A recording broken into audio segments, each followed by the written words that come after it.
या दिसांनी आमी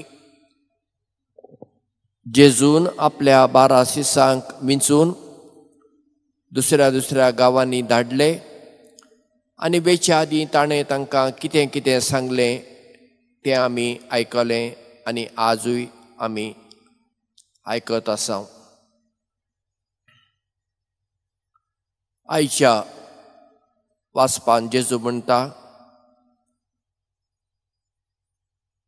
मेस्त्री परस ताचो शीस व्हड न्हय आनी चाकर धन्या परस व्हड न्हय.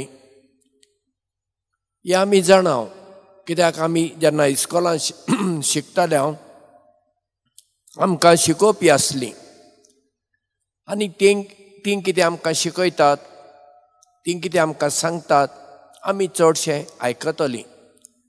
तेन्ना आमी आयकूंक ना जायत, वगडी आमकां तेन्ना त्या वेळार तांचो राग आयलो जायत. पूण आतां आमी व्हड जातच आमकां समजता बाबा त्या वेळार तांणी आमकां शिक्षा दिली, तांणी आमकां म्हणलें अशें करूं नाका, अशें कर, तें आमच्या बऱ्याक म्हूण.